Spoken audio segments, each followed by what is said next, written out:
हरे कृष्णा कृष्ण कृष्णा हरे हरे, हरे राम राम राम हरे हरे। तो आज के कथा सत्र में प्रवेश करते हैं। तो सर्वप्रथम हम भगवान श्री कृष्ण को नमस्कार करते हैं। तो जैसा कि भगवान की स्तुति में जिनके विषय में हम कथा सुनना चाहते हैं, उन भगवान की स्तुति में उनके विषय में बताया गया है कि किस प्रकार से भगवान सच्चिदानंद रूप और जो इस जगत की उत्पत्ति, पालन और संहार के कारण है, सच्चिदानंद रूपाय। तो भगवान जो है सत चित और आनंद स्वरूप है, और उन्हीं भगवान के द्वारा इस जगत का सृजन, पालन और संहार होता है। और उनकी भक्ति करने से सभी जीवों के 3 प्रकार के कष्ट नष्ट हो जाते हैं। ऐसे भगवान को हम सादर नमस्कार करते हैं। और हम श्रील व्यासदेव जी के पुत्र सुखदेव गोस्वामी, जो मुनियों में सर्वश्रेष्ठ हैं और परमहंसों में भी सर्वश्रेष्ठ हैं, उनको भी हम नमस्कार करते हैं। तो ये कथा बड़ी दुर्लभ है, तो आइए हम इस कथा को प्रारंभ करते हैं। जैसा कि नैमिषारण्य में शौनकादि ऋषि और सूत गोस्वामी के बीच जो कथा हुई, तो उसमें से 88,000 ऋषियों में से शौनक ऋषि ने सूत गोस्वामी से प्रश्न किया। सूत गोस्वामी से पूछा,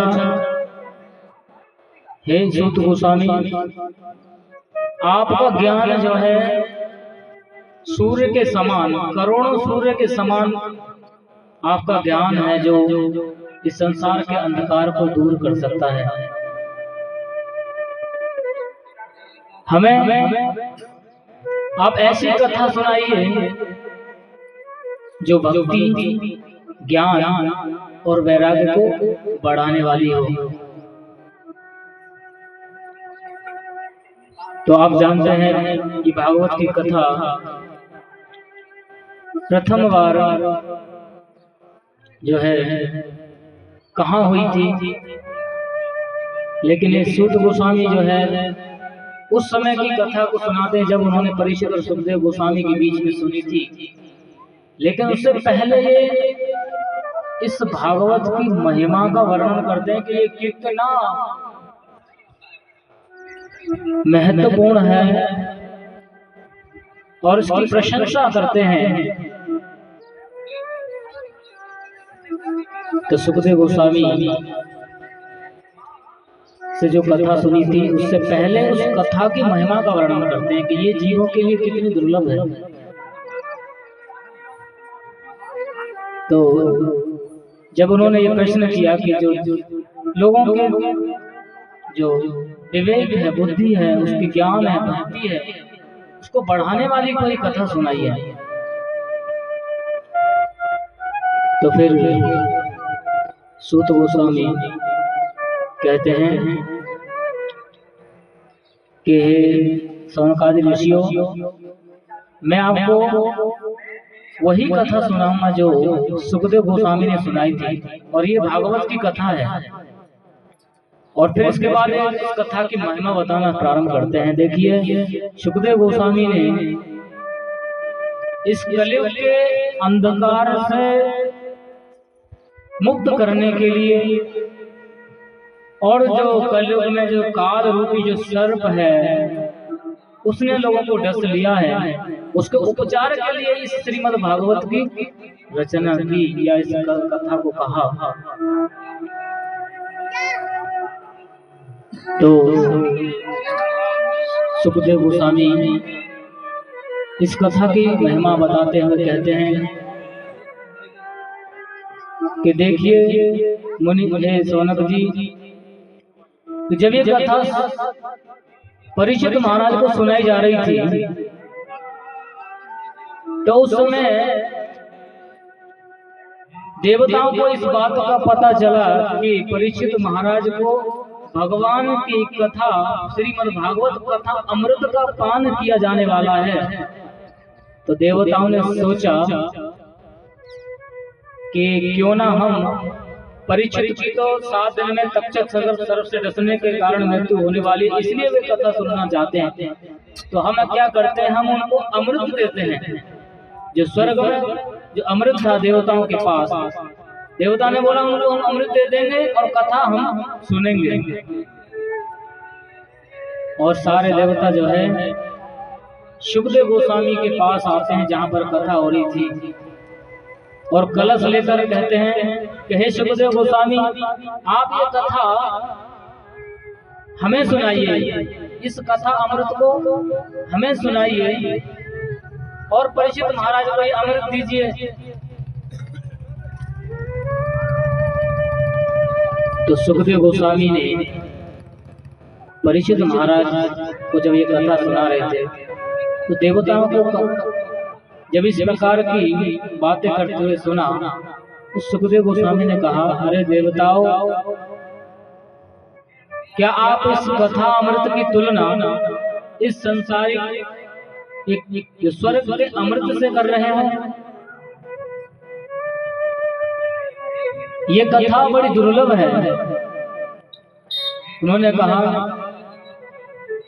कि ये कथा तो बड़ी दुर्लभ है, आप जो है इस अमृत को, जो कथा रूपी अमृत है, ये बड़ा दुर्लभ है।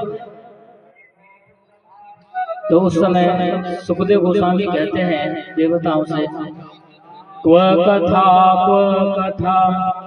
क्व शुधा क्व कथा लोके क्व काचः क्व मणिर्महान् ब्रह्मरातो प्रचारैवं तथा देवांजहासः।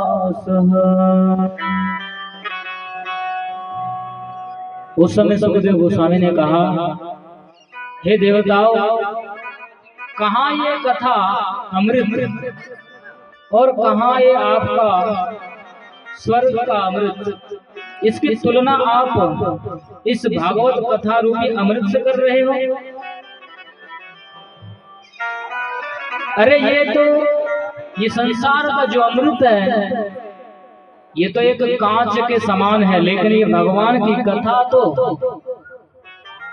मणि के समान है। जैसे कांच और मणि में अंतर होता है, उसी प्रकार से भागवत की कथा अमृत और एक संसार का जो स्वर्गीय अमृत। तो इस प्रकार से सुखदेव गोस्वामी ने देवताओं को बोला, आप जो है मुझे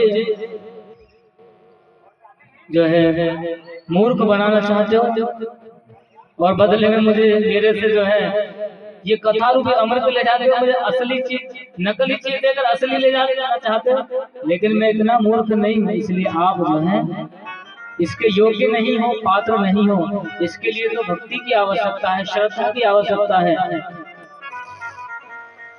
इसलिए देवताओं को सुखदेव गोस्वामी ने ये कथा नहीं सुनाई और इस प्रकार से उनकी हंसी उड़ाकर उनको वापस लौटा दिया। तो इस तरह से सुखदेव गोस्वामी को सूत गोस्वामी कहते हैं, देखिए हे ऋषियों, पूर्व काल में राजा परीक्षित ने ये भागवत की कथा सुनी तो वो जो मृत्यु होने वाली थी तक्षक सर्प के डसने से उनको मुक्ति प्राप्त हो गई। तो ये बात किसको पता चली? ये ब्रह्मा जी को पता चली कि ये भागवत की कथा सुनने से ही परीक्षित महाराज मृत्यु के भय से मुक्त हो गए। तो फिर ब्रह्मा जी ने इस भागवत कथा की तुलना जो है अनेकों जो अनुष्ठान है उनसे की।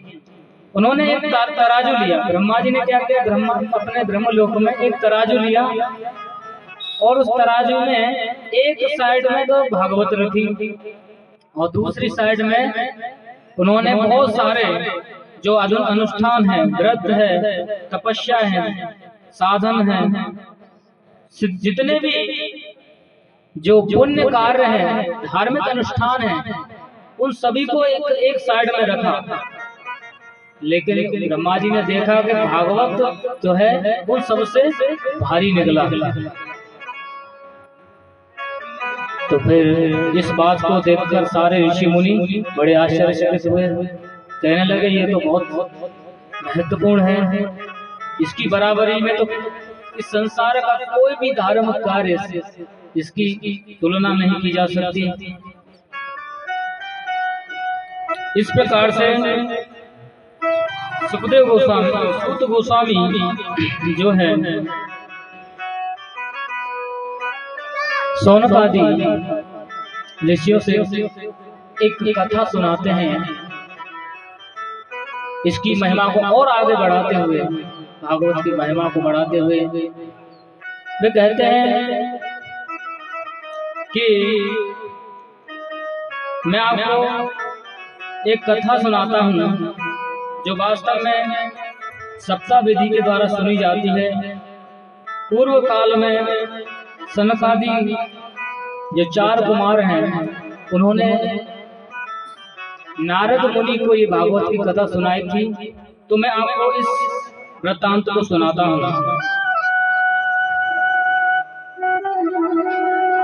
तो सूत गोस्वामी कहते हैं, एक बार विशालापुरी में, विशालापुरी जानते हैं आप? विशालापुरी मतलब बद्रीनाथ, जहाँ भगवान नर नारायण रहते हैं, इसे विशालापुरी कहते हैं, हिमालय है जहाँ। तो एक बार इस विशालापुरी में नारद मुनि तपस्या करने गए और जब वे तपस्या करने की तैयारी कर रहे थे तो उन्होंने सामने देखा कि सूर्य के समान तेजस्वी 4 ऋषि, जो 4 कुमार हैं। वैसे तो ये देखने में तो 5-6 वर्ष के बालक हैं,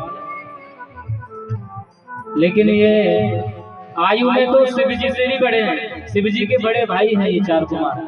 ब्रह्मा जी के सबसे पहले पुत्र हैं और ये 5 वर्ष की आयु के लगते हैं, लेकिन ज्ञान में श्रेष्ठ हैं। तो जब इन्होंने नारद मुनि को देखा तो नारद मुनि से कहा, हे नारद मुनि, आप इतनी जल्दी जल्दी कहाँ जा रहे हो?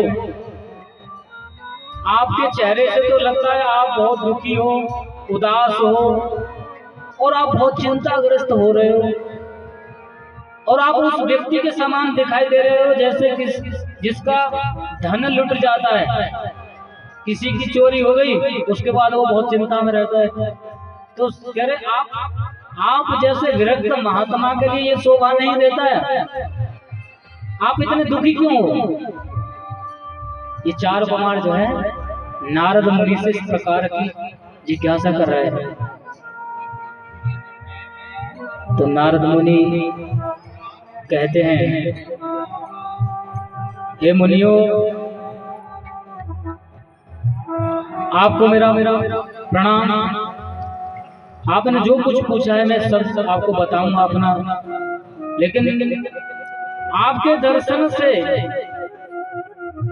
मेरी समस्या का समाधान हो जाएगा, क्योंकि आप तो भगवान के महान भक्त हैं। आप तो इस संसार में भ्रमण करते रहते हैं और मैंने सुना है आपकी शक्ति, आपका सामर्थ्य, आपने जब आप बैकुंठ लोक में जा रहे थे एक बार, उस समय आपने भगवान के 2 पार्षदों को श्राप दे दिया था, और जिसके कारण वो इस पृथ्वी पर असुर बन गए थे, और जब आपकी कृपा हो गई तो दोबारा से वो संसार से मुक्त हो गए थे। लेकिन आज मैं बहुत दुखी हूँ, और मेरा आपसे प्रश्न है, और जिसका उत्तर मुझे कहीं नहीं मिला, और इसी के कारण मैं बहुत चिंतित हूँ। तो नारद मुनि कहते हैं कि हे देखिए मुनिवरों, मेरी जो चिंता का कारण है मैं आपको बताता हूँ, आखिर मैं दुखी क्यों हूँ। नारद मुनि ने कहा, मैं पृथ्वी लोक पर गया था और मैंने समझा ये पृथ्वी लोक बहुत अच्छा बड़ा पुण्य तीर्थ स्थल है, ये मैं ये सोच कर गया कलयुग में। और जब मैं पृथ्वी पर गया तो नारद मुनि कहने लगे, अहम तु पृथ्वी यातो ज्ञात्वा सर्वोत्तमामिति पुष्करं च प्रयागं च काशीं गोदावरीं तथा हरिक्षेत्रं कुरुक्षेत्रं श्रीरंगं सेतुबन्धनम् एवं आदिषु तीर्थेषु भ्रममाण इतस्ततः नापश्यं कुत्रचित् क्षरं मनः संतोषकारकम् कलीना अधर्ममित्रेण धरेयं बाधिताधुना। तो नारद मुनि अपनी दुखद स्थिति का वर्णन करने का कारण बताते कि वो क्यों उदास है, क्यों चिंतित है। नारद मुनि कहते हैं, मुनियों देखो, मैं पृथ्वी पर गया था और कलयुग के समय में गया, मैंने सोचा पृथ्वी तो बड़ी पुण्य है, पुण्य स्थल है और इस पर अनेक प्रकार के तीर्थ स्थान हैं, तो मैं इस उद्देश्य से पृथ्वी पर भ्रमण करने के लिए निकला। तो उन्होंने बताया कि कहाँ पर गए थे नारद मुनि। कलयुग में नारद मुनि गए थे, वो बता रहे हैं, पुष्कर गए, प्रयाग गए, काशी गए, गोदावरी गए, हरि क्षेत्र हरिद्वार गए, कुरुक्षेत्र गए, श्री रंगम गए, सेतु बंधन, और इस प्रकार से अनेक तीर्थों का भ्रमण किया उन्होंने। लेकिन नारद मुनि को कलयुग के समय में इन तीर्थ स्थानों में जो दिखाई दिया, उसको देखकर उनको बड़ा दुख हुआ कि कलयुग में ऐसे लोग तीर्थ स्थानों में रहते हैं कि ना किसी में कोई ज्ञान है, ना कोई श्रद्धा है, ना भक्ति है। पापी लोगों का वहाँ पर अड्डा देखने को मिला, लोग वहाँ पर सैर सपाटा कर रहे तीर्थ स्थान में जाकर। नारद मुनि सोच रहे थे यहाँ तो मुझे साधु संत मिलेंगे, लेकिन वहाँ साधु संत नहीं मिल रहे थे, वहाँ पर तो टूरिस्ट मिल रहे थे, घूमने फिरने वाले लोग। तो नारद मुनि ने देखा, तो उनके आचरण को देखा उन लोगों के। तो आप मतलब अभी कलयुग है, तो ऐसे समय में तीर्थ स्थानों में जाओगे,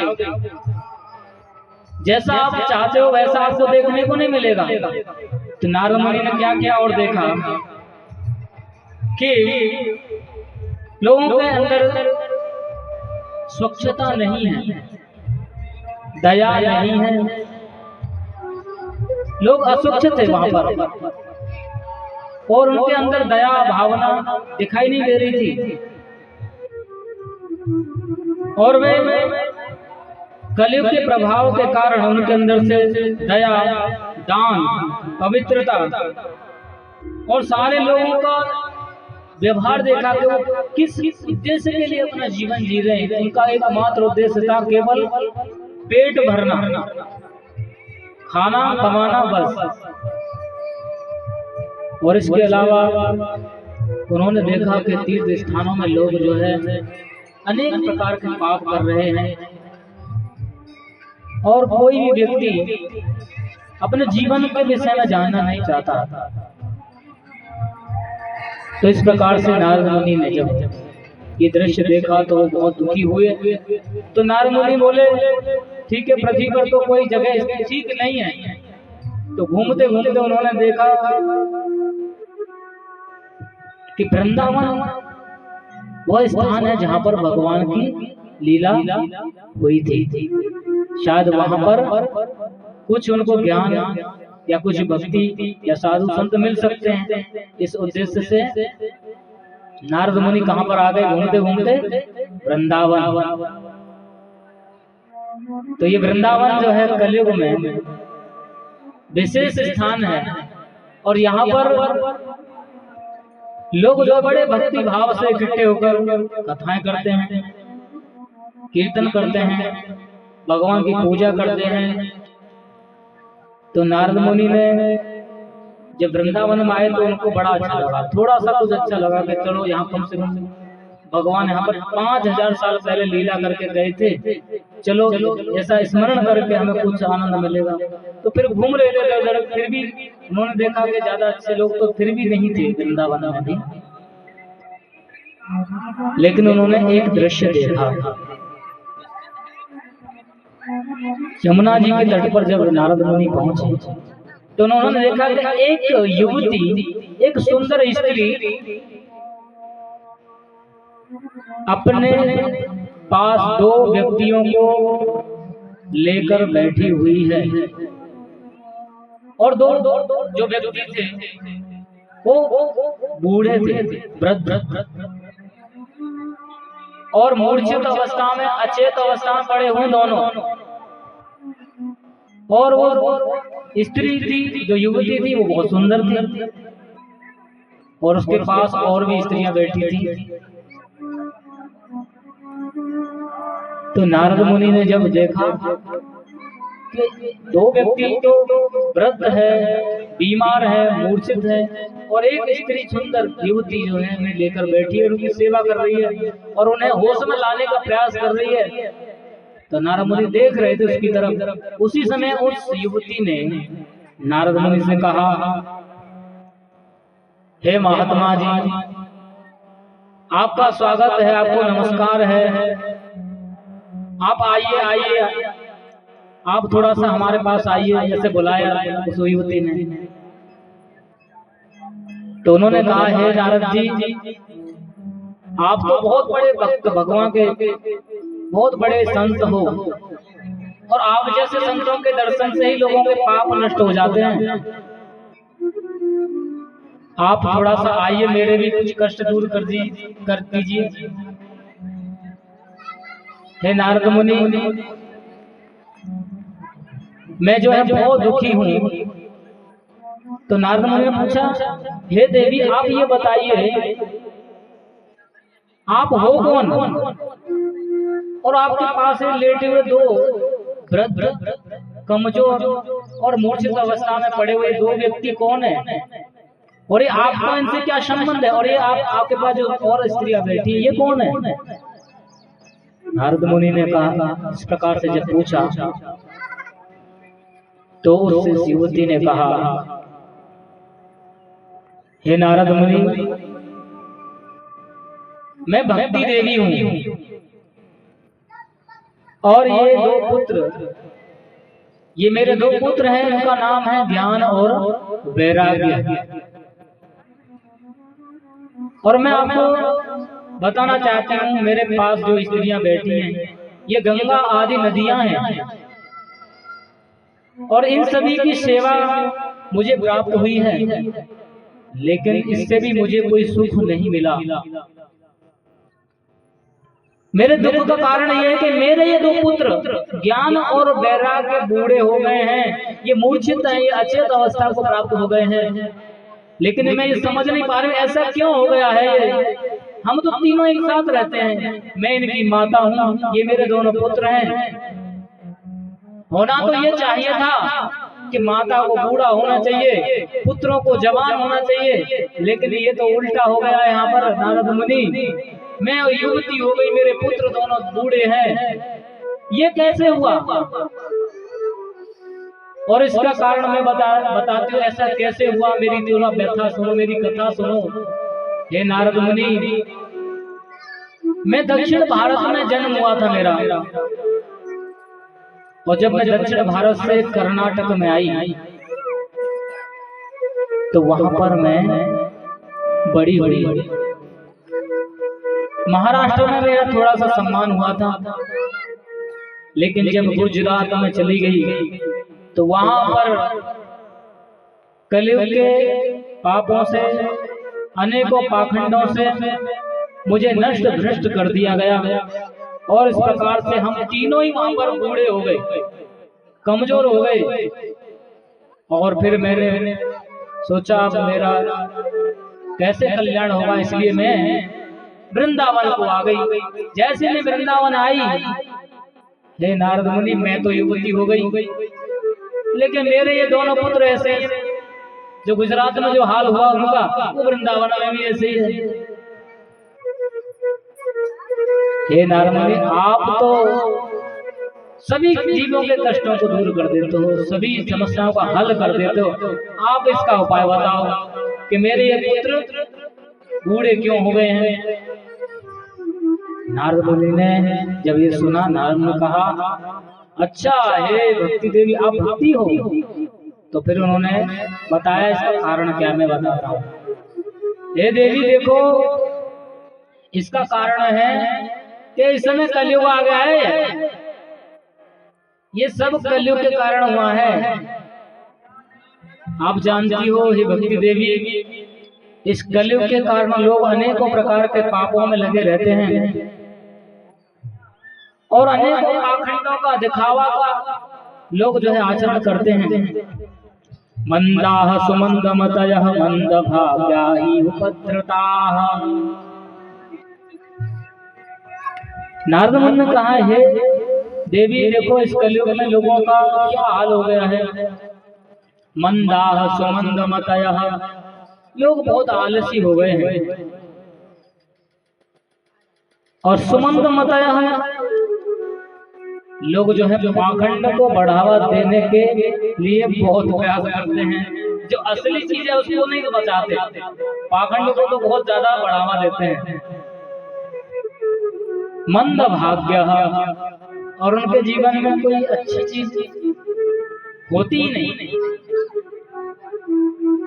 उपद्रता, सदैव झगड़ते रहते आपस में छोटी छोटी बातों को लेकर, और उनके मन बहुत अशांत रहते हैं।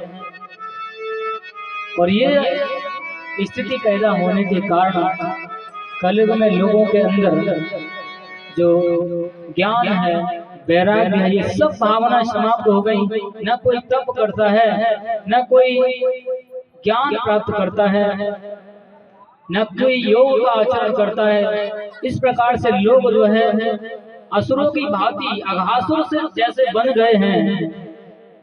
इसी के कारण है भक्ति देवी, आपके इन पुत्रों की दशा हुई है। लेकिन मुझे चाहे कुछ भी करना पड़े, मैं आपके इन दोनों पुत्रों को ठीक करके रहूंगा, इनकी वृद्धावस्था को मैं दूर करके रहूंगा, चाहे मुझे तपस्या करनी पड़े। तो इस प्रकार से नारद मुनि सोच ही रहे थे। उसी समय आकाशवाणी होती है, और वही आकाशवाणी कहती है कि हे नारद मुनि, आप जो है इन दोनों पुत्रों को इस मूर्छित अवस्था से मुक्त करना चाहते हो, तो आप कोई सत्कर्म कीजिए, और इसका उपाय आपको साधु लोग बताएंगे, आप साधुओं से मिलिए। तो नारद मुनि ने देखा, सोचा कि आकाशवाणी में तो सत्कर्म के विषय में बोला, लेकिन ये सत्कर्म है क्या? कौन सा ऐसा कार्य है जिससे इस दोनों का कष्ट दूर होगा। तो उसी समय नारद मुनि जो है अनेक तीर्थ स्थानों में यात्रा करते हुए भ्रमण करते हैं और अनेक साधुओं से मिलते हैं और उनसे पूछते हैं कि किस प्रकार से उन्हें इन दोनों पुत्रों का ज्ञान और वैराग्य की इस कष्ट को दूर कर सके।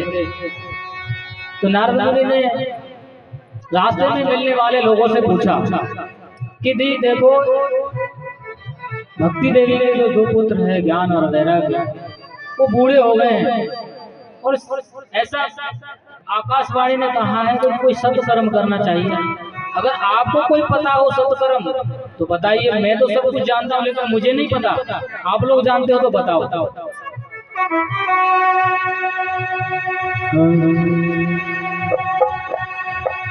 भक्ति मन और परहित तन, जब तेरा ये हो जाएगा फिर तुझे खुद ही के अंदर परमात्मा मिल जाएगा। भक्ति में मन और परहित में तन, भक्ति में मन और परहित में तन, जब तेरा ये हो जाएगा फिर तुझे खुद ही के अंदर परमात्मा मिल जाएगा। भक्ति में मन और परहित में तन।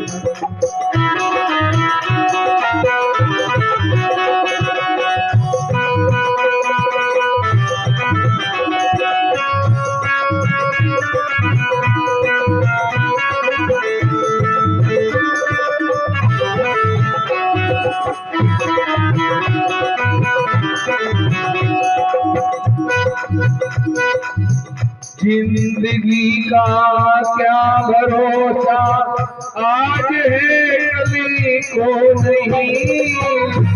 जिंदगी का क्या भरोसा, आज है मौत सिर पर आ विराजे, हो सके फिर कुछ नहीं।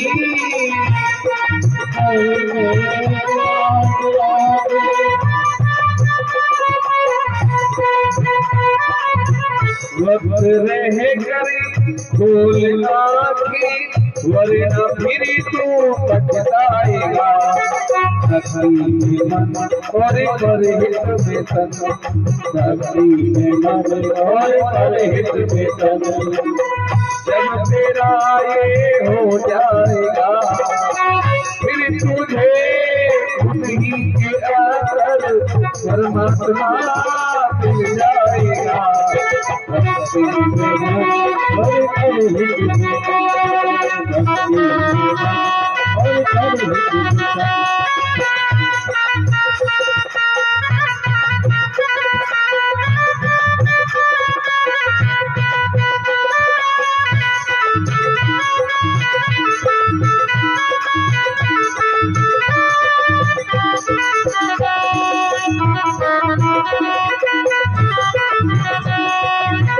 साथ तेरे जो चले थे साथ को नहीं जाएंगे।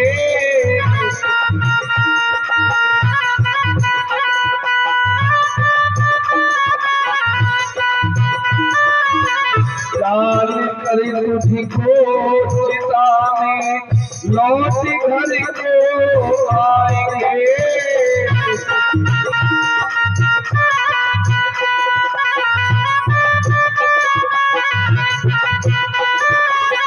जो रखा था तन यतन से हाथ में वो मिल जाएगा। भक्ति में मन और परहित में तन,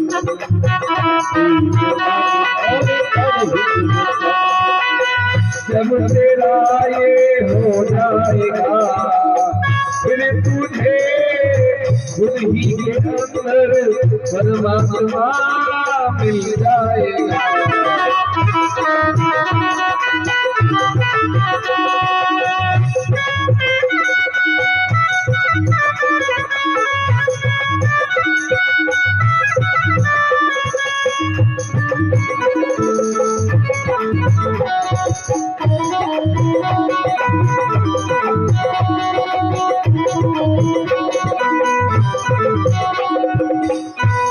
कपट और झूठ से बस तेरा नाता रहा।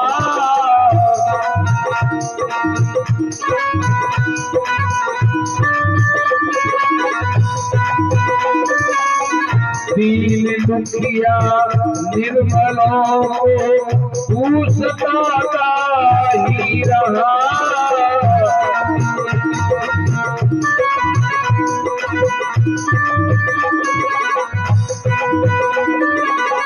देख ले क्या जैसा बोया वैसा ही फल पाएगा।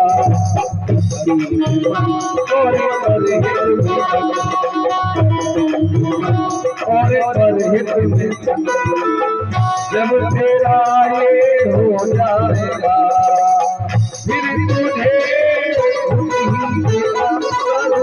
परमात्मा मिल जाएगा। और फिर हित प्यारे लाल की हरे कृष्णा कृष्णा कृष्णा हरे हरे हरे राम राम राम हरे हरे। तो जब नारद मुनि जब अलग अलग स्थानों पर घूम रहे थे तो रास्ते में मिलने वाले साधु संतों से और विद्वानों से जिससे भी मिलते उन सभी से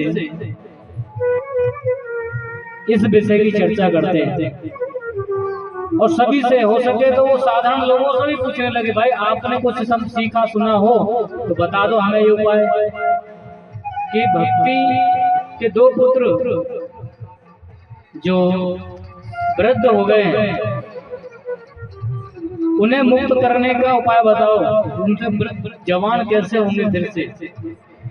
और उन्होंने बताया कि एक आकाशवाणी ने बोला है कि कोई सत्कर्म कराओ। और मैं ये समझ नहीं पा रहा सत्कर्म कौन सा है, कौन सा सत्कर्म करना चाहिए। वैसे तो पता तो मुझे भी है सत्कर्म करने चाहिए, लेकिन कौन से सत्कर्म, क्या वेद पढ़ने चाहिए हैं? नारद मुनि ने वहां प्रयास किया था उनको उठाने का। उन्होंने वेद सुनाया, वेदांत सुनाया, गीता का पाठ सुनाया, तो भी उससे कुछ होश नहीं आया उन पुत्रों को। तो नारद मुनि ने सोचा जब गीता से, वेद से, वेदांत से इन दोनों पुत्रों को कुछ नहीं हुआ तो फिर कौन सा उपाय है इन्हें होश में लाने का। तो फिर आकाशवाणी ने कहा सत्कर्म करो, और इसका उपाय बताएंगे साधु लोग। नारद मुनि बोले सत्कर्म तो मैंने जो जानता था मैंने कर दिया, और इससे ज्यादा क्या, वेद नहीं कर सका, वेदांत नहीं कर सका, गीता का पाठ भी कुछ नहीं कर सका, और कौन सा सत्कर्म बचा है। तो फिर बोले चलो मैं ढूंढ कर पता लगाता हूँ, शायद किसी और को पता हो उसके विषय में। तो नारद मुनि जगह जगह जाकर घूम रहे थे, और जो भी रास्ते मिलता उससे यही बात बोलते भाई सत्कर्म बताओ, कोई अगर आप जानते हो तो ऐसे ऐसे हुआ है। और आकाशवाणी ने कहा है। तो नारद मुनि की इस बात को सुनने के बाद सभी लोग क्या बोलते हैं कि जब आप ही नहीं जानते हैं नारद मुनि तो हम कैसे बताएंगे। हम तो आपसे बहुत ज्यादा साधारण गांव के आदमी हैं, आप तो ब्रह्मलोक के एक ऋषि हो और पूरे ब्रह्मांड में घूमते रहते हो, भगवान के भक्त हो। जब आप ही नहीं जानते हो तो हम कैसे बताएं, हमारे बस की बात नहीं है। तो कुछ तो सुनते तो नारद मुनि को मना कर जाते, कुछ जो है थोड़ा बहुत सुन के बोले हमसे पूछ रहे, मजाक कर रहे हो हमसे। तो कुछ जो है रास्ते छोड़ के भाग जाते, बोले हमारे बस की नहीं है, हमें कोई कुछ नहीं पता, जो आपको मना ना कर लो सत्कर्म। नारद मुनि घूमते घूमते सोचने लगे, कुछ समझ में नहीं आ रहा। इसका अर्थ है कि अब मुझे स्वयं ही कुछ करना होगा। और नारद मुनि सीधे बद्रिका आश्रम चले जाते हैं और कहते हैं अब मैं तपस्या करूंगा और इस तपस्या के बल पर मैं इन दोनों पुत्रों को होश में लेकर आऊंगा। तो उसी समय जब नारद मुनि तपस्या की तैयारी कर रहे थे, तो उसी समय उनकी भेंट 4 कुमारों से हो जाती है। तो जो एक कथा बता रहे थे शुरू में, 4 कुमारों से जब मिले थे, तो जब 4 कुमारों ने उनको देखा तो वो पूछ रहे थे, नारद मुनि आप बड़े चिंता में दिखाई दे रहे। तो नारद मुनि अपनी कथा अभी तक का इतिहास बताता है कि मैं क्यों यहाँ पर आया हूँ। मैं आया हूँ यहाँ पर तपस्या करने, क्योंकि मुझे भक्ति देवी के जो 2 पुत्र ज्ञान वैराग्य हैं उन्हें युवा अवस्था में वापस लाना था। तो इस प्रकार से 4 कुमारों को देखकर नारद मुनि ने कहा, हे मुनियों, आप इसका उपाय जानते हो। तो उन्होंने बोला कि देखो मेरी समस्या क्या है। आकाशवाणी ने मुझसे कहा था कि साधु लोग ही इसका उपाय जानते हैं, तो आपसे बड़ा तो साधु कोई है ही नहीं। सनक आदि जो ऋषि हैं, ब्रह्मा जी के जो मानस पुत्र 4, इनके नाम है सनक, सनंदन, सनत कुमार और सनातन। ये सबसे महान ऋषि हैं। तो फिर नारद मुनि ने कहा कि आप तो निश्चित रूप से इसका उत्तर दे सकते हैं। आप बताइए कि जो आकाशवाणी ने जिस सत्कर्म के विषय में बताया वो कौन सा सत्कर्म है। तो उन मुनियों ने कहा, हे नारद जी, आप जिस सत्कर्म की बात पूछ रहे हो वो तो स्वयं आप ही जानते हो। ये तो श्रीमद् भागवत की कथा है। आपने तो व्यासदेव जी को सुनाया था और आप भूल गए। तो एक बार की बात है, व्यासदेव जी ने कलयुग की शुरुआत होने से पहले द्वापर युग में सारे शास्त्रों को लिखा, वेदों को, पुराणों को, उपनिषदों को, महाभारत को। लेकिन इतना सब लिखने के बाद भी व्यासदेव जी असंतुष्ट, दुखी। तो उनका भी चिंता बहुत बड़ा हुआ था। बोले अभी शांति मुझे मिली नहीं, इतना सब कुछ करने के बाद भी। तो बहुत चिंता में थे व्यासदेव जी। तो फिर नारद मुनि आए। नारद मुनि ने कहा, अरे आपने भगवान की कथा तो लिखी नहीं। तो जब व्यासदेव जी ने भागवत की रचना की, उसके बाद व्यासदेव जी बड़े प्रसन्न हो गए। बोले मैंने भगवान की कथाओं को बड़े विस्तार से लिख दिया है, कथा भागवत कथा के रूप में। तो व्यासदेव जी बड़े प्रसन्न हो गए। तो 4 कुमार कहते हैं, आपको तो पता है आपने व्यासदेव जी के कष्ट को, उनकी चिंता, उनकी अप्रसन्नता को दूर कर दिया था। तो उसी भागवत को आप सुनाइए, उसी से जो है ज्ञान वैराग्य होश में आ सकते, आ जाएंगे। तो फिर उन्होंने पूछा कि ये कथा सुनाएंगे आपको। तो 4 कुमारों ने कहा कि हम सुनाएंगे, आप इसका व्यवस्था कीजिए। हम भागवत सप्ताह का आयोजन करते हैं, 7 दिन तक सुनेंगे बैठ के, लेकिन इसकी सूचना भिजवा दो, सभी को बताओ कि कथा होने वाली है। तो 4 कुमार जो है नारद मुनि को बताते हैं कि कहाँ कथा करनी है। तो नारद मुनि स्थान बताओ कहाँ होनी चाहिए, जगह ठीक ठाक होनी चाहिए ना कथा के लिए, जहाँ लोग अच्छे से बैठ सके। तो ये कहाँ पर मिले थे? बद्रिका आश्रम में। तो उन्होंने बोला कि इतना दूर कौन आएगा कथा सुनने, क्योंकि यहाँ तो हिमालय है, बर्फ पड़ती है और यहाँ सुनने में आने के लिए बहुत कष्ट होंगे। तो उन्होंने कहा कि हरिद्वार में कथा कीजिए, क्योंकि हरिद्वार जो है बीच में पड़ता है, मैदान वालों के लिए भी है तो पहाड़ों वालों के लिए भी है। तो दोनों तरफ के लोग आ जाएंगे, ऊपर से भी और नीचे से भी। आप गंगा नदी के तट पर एक आनंद नाम का वन है, वहां पर कथा का आयोजन कीजिए।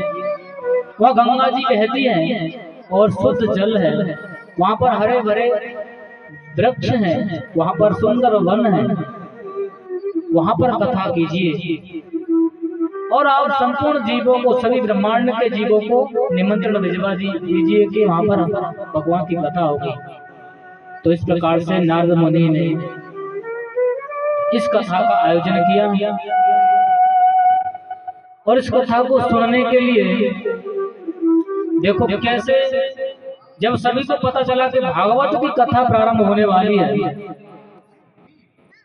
तो इस ब्रह्मांड के अलग अलग भागों से अनेकों प्रकार के जीव वहां पर उपस्थित हुए, कथा सुनने के लिए आए। कुछ अपने पत्नियों के साथ, कुछ अपने बच्चों के साथ, कुछ अपने शिष्यों के साथ, और वहां पर बहुत सारे लोगों को निमंत्रण भिजवाया गया। जब उनको पता चला कथा होने वाली है, तो ये निमंत्रण कहां कहां भेजा गया था? देवलोक में भेजा गया, भूलोक में, पाताल लोक में, और फिर अनेक ऋषि मुनियों को, अनेक देवताओं को, सभी को ये निमंत्रण भिजवाया गया। तो वहां पर वर्णन आता है कि इस कथा को सुनने के लिए अनेकों ऋषि आए, जो महान महान ऋषि हैं। जब उनको पता चली कि ये भगवान की कथा होने वाली है, देखो ये महिमा क्यों बताई जा रही है। जब ऐसे महान महान लोग इस कथा को सुनने के लिए आतुर हो रहे थे, तो देखो ये कितनी महत्वपूर्ण है ये भागवत की कथा। तो देखो यहाँ पर नाम गिनाए गए हैं कि कौन कौन से ऋषि आए थे। च्यवन ऋषि आए थे, भृगु जी आए थे, वशिष्ठ जी आए, गौतम जी आए, मेधातिथि आए, देवल आए, देवरात आए, परशुराम आए, गादीसुत आए, मार्कंडेय ऋषि आए, पिप्पलायन आए, 9 योगेश्वर आए, और स्वयं व्यास देव जी भी आए। और यहाँ तक कि नाग आए, गंधर्व आए, किन्नर आए, गंगा आदि नदियां आई, और दंडकारण्य आदि वन आए, पुष्कर आदि तीर्थ आए। और कौन कौन आए? और यहाँ जितने भी भूलोक, पाताल लोक, स्वर्ग लोक के जितने भी जीव थे, सभी वहां पर आए। तो देखो ये कथा कितनी महत्वपूर्ण है। लेकिन हम देखते हैं कि कलयुग के प्रभाव से लोगों के भीतर इन भागवत की कथा के प्रति ये रुचि जो है कम हो गई है। लोग जो है कथा कीर्तन के लिए ज्यादा समय नहीं निकालते, ना उनको इतनी उत्सुकता होती है कि चलो जी भागवत की कथा हो रही है, चलो जी जाके सुनेंगे, आज अपना काम धंधा पूरा करके पूरी कथा सुन के आएंगे। लेकिन लोगों के पास समय नहीं है। तो यहाँ देख रहे हैं कितने महान महान लोग कथा, जब उनको पता चला कि भागवत की कथा होगी, तो सभी पूरी तैयारी के साथ कथा सुनने वहां पर उपस्थित हुए। तो जब इस प्रकार से ये कथा सुनने का उन्हें अवसर प्राप्त हुआ, तो सूत गोस्वामी कहते हैं कि जीव का बड़ा सौभाग्य होता है जब उसे इस भगवान की कथा सुनने का अवसर मिलता है। अगर किसी को भागवत कथा सुनने का अवसर मिला है, इसका अर्थ है कि उसके अनेकों जन्मों के भाग्य का उदय हुआ है, या उसके अनेक जन्मों के पुण्य फलीभूत हुए हैं, इसलिए वो कथा में बैठा है। अन्यथा सामान्य व्यक्ति इस कथा में नहीं आ सकता जब तक उसके जीवन में पुण्य ना हो। आपके कुछ ना कुछ पुण्य अवश्य है, इसलिए आप यहाँ पर उपस्थित हो। क्योंकि इस कथा में देवता आना चाहते हैं, लेकिन देवताओं को तो अवसर ही नहीं मिलता। देवता बड़ा पश्चाताप करते हैं कि हम पृथ्वी पर होते तो भगवान की कथा सुनने को मिलती, लेकिन स्वर्ग में तो हमें स्वर्ग के सुखों से ही फुर्सत नहीं है। अपने आप पश्चाताप करते हुए देवता कहते हैं, ना यत्र नारायण पाद पंकजा स्मृति प्रमुष्टात् अतिशय इंद्रिय उत्सवा। देवता कहते हैं स्वर्ग में तो हमें भगवान का स्मरण होता ही नहीं। क्यों नहीं होता है बताओ? क्योंकि स्मृति प्रमुष्टात् अतिशय इंद्रिय उत्सवात्। जब ज्यादा इंद्रिय तृप्ति करेंगे, ज्यादा भोग करेंगे, तो फिर भगवान याद आएंगे किसी को? भोग ऐश्वर्य प्रसक्तानां तया अपहृत चेतसां व्यवसायात्मिका बुद्धि समाधौ न विधीयते। भगवान गीता में कहते हैं जो भोग और ऐश्वर्य में आसक्त है उससे भगवान की भक्ति में आनंद नहीं आता है। तो इन देवताओं की स्थिति भी वैसी है। लेकिन देवता ये भी जानते हैं कि भगवान की भक्ति करना ही जीवन का लक्ष्य है, लेकिन वे चाहकर भी इसे नहीं कर पाते हैं। इसलिए जो लोग इस कथा को प्राप्त करते हैं उनके जीवन में वास्तव में पुण्य का उदय हुआ है और इससे बहुत पुण्य भी प्राप्त होते हैं भगवान की कथा को सुनने से। श्रवतां स्वकथा कृष्ण पुण्य श्रवण कीर्तन हृदय अंतस्तय वज्राणि विधुनोति सुहृद सताम्। तो एक भगवान की कथा सुनने से हमें पुण्य प्राप्त होता है और ऐसा पुण्य जिससे आप और ज्यादा भगवान की भक्ति कर सको और ज्यादा अवसर प्राप्त कर सको भगवान की कथा सुनने का। तो इस प्रकार से ये कथा केवल उन लोगों को ही सुनने को प्राप्त होती है जिनके बहु जन्मों के पुण्यों का फल उदय होता है। तो चार कुमार नारद मुनि से कहते हैं कि हे नारद मुनि, देखिए अब हम आपको कथा सुनाना प्रारंभ करते हैं भगवान की। और ये भागवत की कथा बहुत ही दिव्य है। और चार कुमार कहते हैं कि देखो इस संसार में जो जीव जन्म मृत्यु के चक्र में घूम रहे हैं ना, ये तब तक ही संसार में जन्म मृत्यु के चक्र में भ्रमण करते हैं जब तक उनके कान में ये भगवान की कथा प्रवेश नहीं करती। जैसे ही भगवान की कथा बद्ध जीवों के कान में प्रवेश कर जाती है उसी समय उनके जन्म मृत्यु का चक्र समाप्त हो जाता है। और इस प्रकार से चार कुमार जो है भागवत की कथा वहां पर सुना रहे होते हैं और बड़े सुंदर ढंग से भगवान की महिमा का गायन करते हैं। और सभी जितने भी वहां पर श्रोता थे और उनके हृदय में भगवान के प्रति भक्ति की भावना जागृत होती है, सबको रोमांच और उनके नेत्रों से अश्रुओं की धारा बहना प्रारंभ होती है। तभी उसी सभा में एक सुंदर देवी प्रकट हो जाती है सजी धज कर, और उसके साथ दो पुत्र थे। और वो कौन थे? ज्ञान और वैराग्य। वो दोनों जो है जवान होकर और उस देवी के साथ नृत्य करते हुए प्रकट हो जाते हैं। तो सभी ऋषि मुनि और सारे देवता कहते हैं अरे ये बड़ा आश्चर्य है, ये देवी कौन है और यहाँ कहाँ से आ गई? और ये तो नाचना शुरू कर दिया इसने तो, और इसको बड़ा आनंद मिल रहा है यहाँ पर। और नाचते हुए क्या क्या किस प्रकार से गाती है? और मेरे श्याम कृपा कर दो, मन श्याम कृपा कर दो,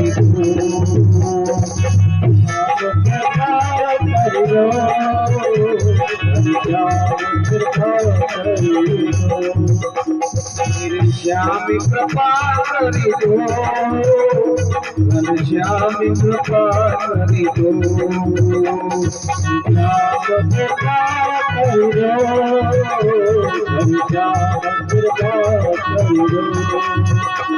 मेरे श्याम कृपा कर दो, मन श्याम कृपा कर दो, ये शरण पड़ी तेरी, मन श्याम कृपा कर दो।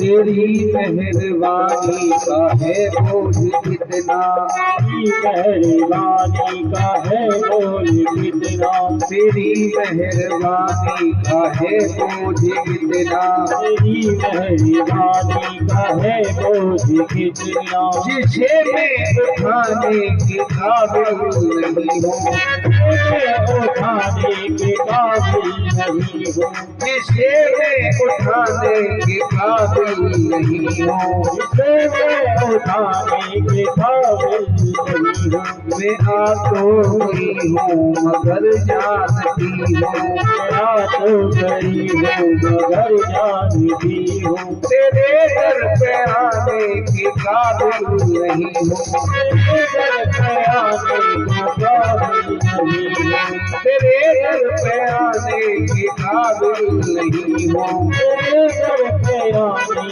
के काबिल नहीं हूँ। घनश्याम कृपा कर दो, श्री श्याम कृपा कर दो, श्री श्याम कृपा करो, घनश्याम कृपा करो।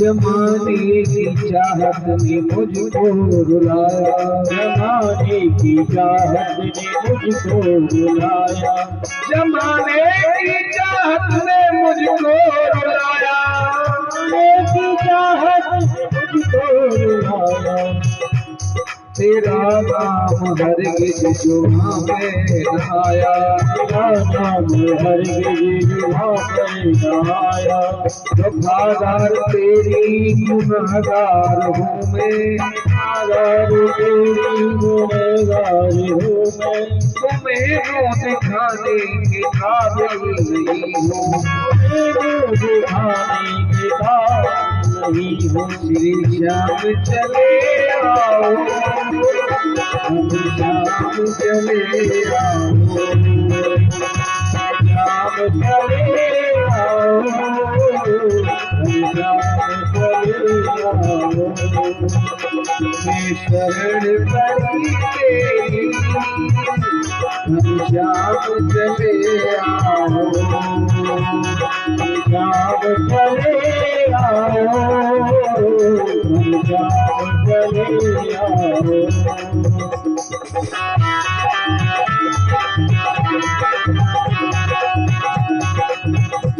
श्री राधे राधे गोविंद गोपाल राधे, राधे राधे गोविंद गोपाल राधे, श्री राधे राधे गोविंद गोपाल राधे, राधे राधे गोविंद गोपाल राधे, गोविंद राधे गोपाल राधे, गोविंद राधे गोपाल राधे, राधे राधे गोविंद गोपाल राधे, राधे राधे गोविंद गोपाल राधे, राधे राधे गोविंद गोपाल राधे, राधे राधे गोविंद गोपाल राधे। श्याम कृपा कर दो, श्याम कृपा कर दो, कृपा कर दो, हरि श्याम कृपा कर दो। ये मांगा कि दाता तुझे कुल जहाँ का, दाता की दाता तू है इस जहाँ का। ये मांगा कि दाता तुझे कुल जहाँ का, दाता तू दाता है यहाँ का। मगर झोली तेरा कैसे फैलाऊं, झोली कैसे फैलाऊं, मगर झोली मेरा कैसे फैलाऊं, मगर झोली कैसे फैलाऊं। जो पहले दिया था वही कम नहीं है, पहले दिया था वही कम नहीं है। उसी को उठाने के काबिल नहीं हो, उसी को उठाने के काबिल नहीं हो। श्री श्याम चले आओ, श्री श्याम चले आओ, चले आओ,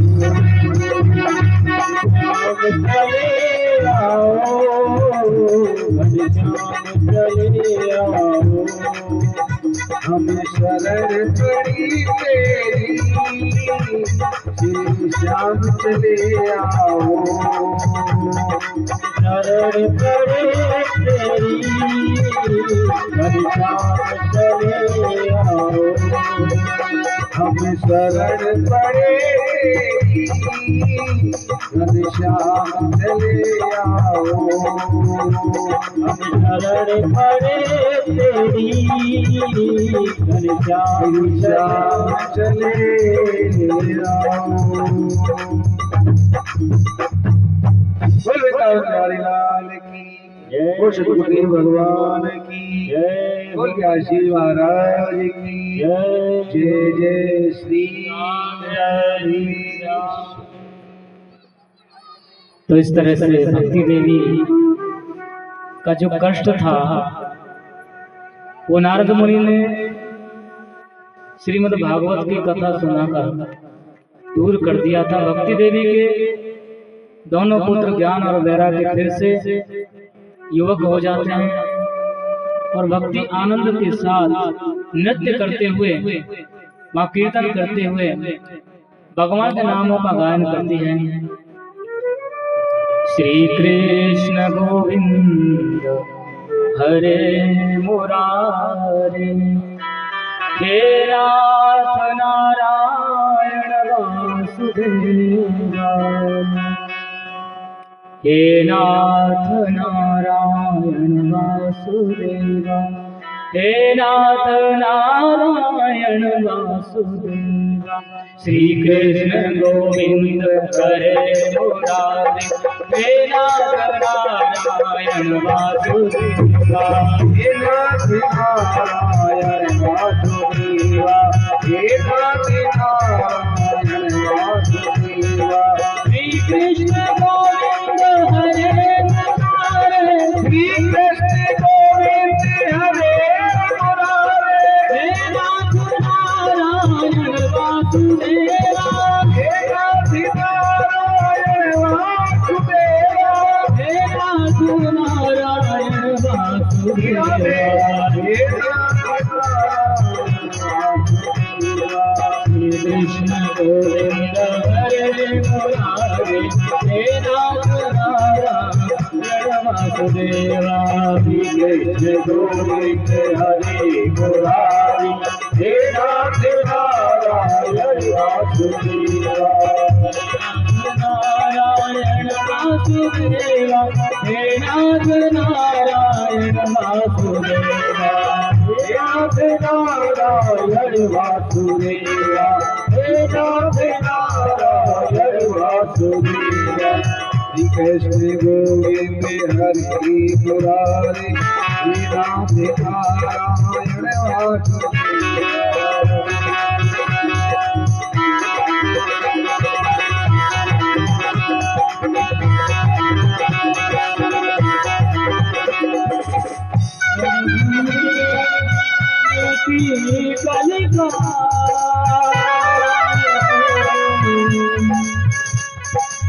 भंगुर जीवन की कलिका अब प्रातः काल जाने खिली न खिली हो मया चलती सुख मंद समी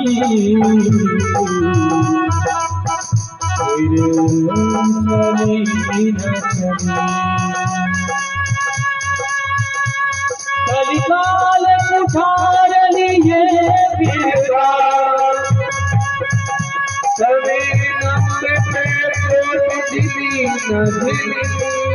नम्र पे चोट झिली न झिली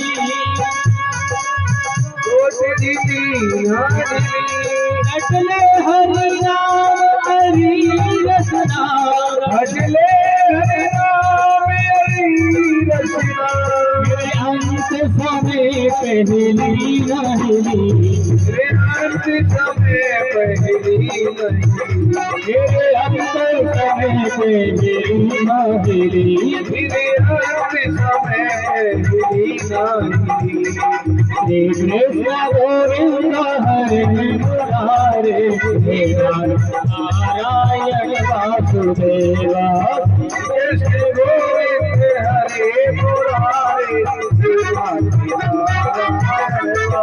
हे नारायण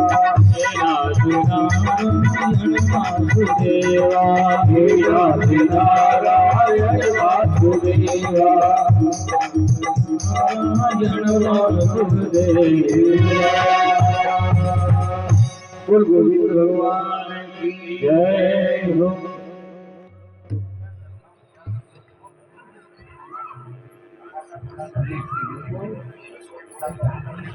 हाँ जी देखो लिखने से कई सुविधा होती है। एक तो नाम में त्रुटि नहीं आती और साफ साफ बोला जाता है। ये 501 रुपये श्रीमद् भागवत कथा में जिन्होंने दान दिया है दान सिंह लाल सिंह कश्यप। देखिए एक बार हम ऐसे प्रोग्राम गए थे तो चक्कर तो पड़ जाता नाम लेने से। वो ओमबत्ती नाम था, वो जागरण में बुलवा रहे थे, ओमबत्ती का नाम बोल दे, हमने मोमबत्ती समझा कि मोमबत्ती नाम बोल दिया और दादी लट लेके खड़ी है कि तू देख लो पहले रुक जा सवेरे। तो एक कापी ले आओ, कोई बात नहीं है, उसमें आप नाम लिखो और उसको ध्यान से बुलवाओ। जो भी दानदाता दान देते हैं उनका नाम बड़े ध्यान से बोलना चाहिए। एक बार जोर से जयकार लगाएंगे सही बात। बोल वृंदावन बिहारी लाल की जय हो। तो इस प्रकार से भक्ति देवी के जो कष्ट थे वो दूर हो गए। तो ये भागवत की कथा सभी प्रकार के कष्टों का रामबाण उपचार है। केवल भगवान की कथा सुनने से आपको सभी समस्याओं का समाधान मिल जाएगा। जैसा कि हमने इस उदाहरण से देखा कि भक्ति देवी के दोनों पुत्र फिर से युवक हो गए, जवान हो गए। तो ये भक्ति की महिमा है। भक्ति से व्यक्ति ज्ञान और वैराग्य को प्राप्त हो जाता है। वासुदेवे भगवती भक्ति योग प्रयोजितः जनयति आसु वैराग्यम ज्ञानम च यदहेतुकम्। भगवान की भक्ति करने से स्वतः ही ज्ञान और वैराग्य प्राप्त हो जाता है। तो ऐसा ही यहाँ पर हुआ जहाँ की भागवत की कथा हो रही थी। तो इस प्रकार से भक्ति देवी ने उन 4 कुमारों के समक्ष उनसे कहा, हे मुनियों, आप अब मुझे बताइए कि मुझे कहाँ रहना चाहिए, मुझे रहने का स्थान बता दीजिए। तब उन मुनियों ने कहा कि हे भक्ति देवी, आप तो भगवान को प्राप्त कराने वाली हो, आप जिसके पास होती हो, चाहे वो भले ही संसार में बहुत निर्धन क्यों ना हो, लेकिन समस्त ऐश्वर्य के स्वामी भगवान उनके दास बन जाते हैं। इसलिए हे देवी, आप जो है भक्तों के हृदय में प्रवेश कर जाइए, और आपको भक्तों के हृदय में निवास करने पर इस कलयुग में भी आपको कोई दूषित नहीं कर सकेगा। और इसलिए आप जो है भगवान को प्राप्त कराने वाली हो, आप भक्तों के हृदय में निवास कीजिए। तो इस प्रकार से कुमारों ने भक्ति देवी को भक्तों के हृदय में रहने का आदेश दे दिया, और भक्ति देवी जो है भक्तों के हृदय में प्रवेश कर जाती है। बोलिए भक्ति महारानी की जय। तो इस प्रकार से जब नारद मुनि ने 4 कुमारों को ये भागवत की कथा सुनाई, तो नारद मुनि ने 4 कुमारों से एक प्रश्न किया कि हे मुनियों, आपने अभी जो भागवत की कथा से मेरे इस समस्या का समाधान तो कर दिया। आपने कहा ये भागवत की कथा सभी समस्याओं का समाधान है, और ये किसी भी प्रकार के पापी से पापी व्यक्ति का भी उद्धार करने वाली है। और आपने कहा कि ये कथा जो है हर प्रकार के व्यक्ति को सुननी चाहिए, और जिससे उसका उद्धार हो जाता है। तो क्या कोई ऐसा उदाहरण है कि भूतकाल में कोई ऐसा व्यक्ति हुआ है जो इस कथा को सुनकर बहुत पापी होते हुए भी उसका उद्धार हुआ हो? ऐसा कोई उदाहरण बताओ। तो फिर 4 कुमार कहते कि ऐसा हुआ है। मैं आपको एक इतिहास सुनाता हूं। तब 4 कुमार जो है नारद मुनि को गोकर्ण और धुंधकारी की कथा सुनाना प्रारंभ करते हैं। उन्होंने प्रश्न किया था कि कोई व्यक्ति है ऐसा जो बहुत पापी हुआ हो और इस भागवत की कथा सुनने से उसका कल्याण हुआ? बोले हाँ हुआ है। उन्होंने कहा ये भागवत की कथा पापी से पापी व्यक्तियों का भी उद्धार करने वाली है। ये सिंह की उस गर्जना के समान है जिसके भय से छोटे मोटे जानवर जंगल में भयभीत होकर दूर भाग जाते हैं। ऐसे ही जब भागवत की कथा कहीं पर होती है तो वहां पर जीवों के जो पाप है वो उसी प्रकार से भाग जाते हैं जैसे जंगल में शेर की दहाड़ से छोटे छोटे जानवर भयभीत होकर भाग जाते हैं। तो ये पाप जो है उसी प्रकार से भाग जाते हैं। तो ये महिमा बताते हुए कहते हैं कि पापी व्यक्ति कोई कितने भी पाप करने वाला व्यक्ति हो, अगर वो भगवान की कथा सुने तो उसका उद्धार निश्चित है। तब उन्होंने गोकर्ण और धुंधकारी का इतिहास सुनाना प्रारंभ किया। तो संक्षिप्त में आपको ये कथा सुनाएंगे। आज पहला दिवस है तो ज्यादा समय नहीं लेंगे। तो ये कथा ये प्रसंग सुनाना प्रारंभ करते हैं। तो एक बार तुंगभद्रा नदी के तट पर एक अनुपम नाम का शहर बसा हुआ था। तो उस शहर में उस नगर में एक आत्मदेव नामक ब्राह्मण रहते थे। वे आत्मदेव ब्राह्मण ज्ञान में बहुत बड़े चढ़े विद्वान थे और सूर्य के समान तेजस्वी और सभी प्रकार से संपन्न थे। लेकिन उनके एक पत्नी थी, उसका नाम था धुंधली। धुंधली आपको इस नाम से ही समझ में आएगा कि धुंधली का क्या अर्थ होना चाहिए। जिसको धुंधला धुंधला दिखाई दे या धुंधला का मतलब है जिसको सही से समझ में आए ही ना कुछ। धुंधली तो ये ब्राह्मण आत्मदेव जितने विद्वान, जितने सज्जन, जितने महात्मा थे, धुंधली उतने ही बहुत ज्यादा हठीली, बहुत ज्यादा बोलने वाली और उसकी आज्ञा का पालन न करने वाली, बातों बातों में झगड़ा करने वाली। तो आत्मदेव ब्राह्मण इस पत्नी के साथ जब रहते थे तो इसके साथ रहने से उन्हें वैसे कोई समस्या नहीं थी, क्योंकि वो बहुत सज्जन व्यक्ति थे। पत्नी तो बहुत ज्यादा मूर्ख थी, लेकिन ये आत्मदेव ब्राह्मण बहुत ज्ञानी विद्वान होने से उनको कोई समस्या नहीं थी, क्योंकि उनको कितना भी कष्ट दिया जाए या उनको कितना भी सताया जाए, वो सहन करने में बहुत शक्तिशाली थे, इसलिए उनको कोई समस्या नहीं थी। लेकिन उन्होंने बहुत प्रयास किए थे, उन्हें एक बहुत बड़ा दुख था कि उनके कोई संतान नहीं थी, और संतान न होने के कारण उन्हें जो दुख था उससे उन्हें बहुत पीड़ा हो रही थी। उन्होंने संतान न होने के कष्टों को अनुभव किया।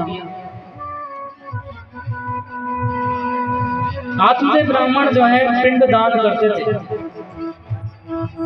तो उनको ये समझ में आया था कि उनके द्वारा जो किया हुआ पिंड दान है वो स्वीकार ही नहीं किया जाता, क्योंकि संतान नहीं है। और वे अपने घर में गाय लेकर आते तो गाय जो है बांझ हो जाती, बछड़ा ही नहीं देती, या फिर दूध नहीं देती थी। घर में कोई वृक्ष लगाते तो फल नहीं देता वो वृक्ष, और कोई वृक्ष लेकर फल लेकर आते तो वो बहुत जल्दी सड़ जाता। इसके अलावा अड़ोसी पड़ोसी उनको सामने देखकर देखते, भाई इनका मुंह नहीं देखना है, भैया बहुत पापी व्यक्ति है, कोई संतान नहीं है, तो रास्ता देखकर दूर से भाग जाते, बोले इसका मुंह नहीं देखना है। तो आत्मदेव ब्राह्मण देखकर मेरा ये स्थिति, मेरी संतान ना होने के कारण मुझे इतना अपमानित होना पड़ रहा है, इतना दुख सहना पड़ रहा है। अगर जीवन में संतान सुख ना हो तो जीवन व्यर्थ है। तो उन्होंने सोचा कि मैं या तो मुझे संतान होनी चाहिए, अन्यथा मैं ये घर छोड़ दूंगा और आत्महत्या कर लूंगा। तो बहुत दुखी हो गए। एक दिन गौरव उन्होंने अपना घर छोड़कर बाहर चले जाते हैं, और भूखे प्यासे जब वो घूम रहे थे तो एक सरोवर पर जाकर बैठते हैं। तो सरोवर में जल पिया, जब वो जल पी रहे थे उसी समय सामने से एक महात्मा जी गुजर रहे थे। उन महात्मा जी ने इस ब्राह्मण को देखकर कहा कि हे ब्राह्मण देवता, आपके चेहरे से तो लग रहा है आप बहुत दुखी हो, बहुत उदास हो। तो फिर उन्होंने कहा, हे महात्मा जी आइए आइए, आपका स्वागत है। उन्होंने उनको सम्मान किया, उनको आसन दिया और उनकी प्रशंसा करते हुए कहा कि आपके दर्शन से ही लोग पवित्र हो जाते हैं, आप तो जीवों के कष्टों को दूर करते हैं। मैं क्या बताऊं, इस संसार में मेरी स्थिति बहुत दुखद स्थिति है। तो ये आत्मदेव ब्राह्मण अपनी समस्या के विषय में बताते हैं कि देखो, मेरे अभी तक कोई संतान नहीं हुई है, यदि आप कुछ उपाय जानते हो तो मुझे बताइए। तो ये साधु महात्मा जी कहते हैं, हे ब्राह्मण देवता, तुम क्यों संतान के चक्कर में पड़ रहे हो? अगर संतान नहीं है तो ये तो अच्छी बात है, क्योंकि संतान और घर के प्रति आसक्ति के कारण ही लोग जो है भगवान को प्राप्त नहीं कर पाते हैं। ये तो बहुत अच्छा है, आप भगवान का भजन करो, संन्यास ले लो, भगवान को प्राप्त करने के लिए वन में चले जाओ, ये तो अच्छी बात है। और उन्होंने कहा देखो संतान जिनके होता है तो उन्हें भी बहुत सारे दुख झेलने पड़ते हैं संतान के कारण। राजा सगर के 60,000 पुत्र थे और जब वे भस्म कर दिए गए भगवान कपिल के द्वारा तो उनका उद्धार करते करते 4 पीढ़ी निकल गई। और बताओ संतान के कारण कितना कष्ट उठाना पड़ गया उनको। आप संतान की चिंता कर रहे हो। और देखो एक राजा हुए थे अंग, उनका पुत्र हुआ बैन और उन्होंने भी बड़ी प्रसन्नता हुई कि उनको पुत्र प्राप्त हुआ। लेकिन वो बैन राजा हुआ तो उसने भगवान के विरुद्ध ऐसा कार्य किया, उन्होंने कथा कीर्तन को ही बैन कर दिया था और उसके कारण वो अपने पिता के दुख का कारण बना और उसके पिता राजा अंग घर छोड़कर जंगल चले गए थे। तो इसलिए ये ब्राह्मण देवता आप इसके चक्कर में मत पड़ो, आप भगवान का भजन करो।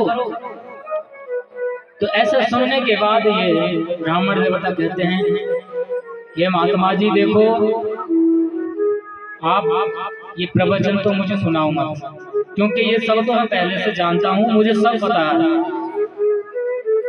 अगर आपको पुत्र देना है तो दीजिए, और प्रवचन तो मैंने भी बहुत किए हैं और आप सब क्या सुना रहे हो मुझे सब पता है। लेकिन मुझे अब इस समय जो दुख है, मुझे इस बात का दुख है कि मेरे संतान नहीं है, लेकिन आप इस दुख को दूर कर सकते हो तो फिर कीजिए।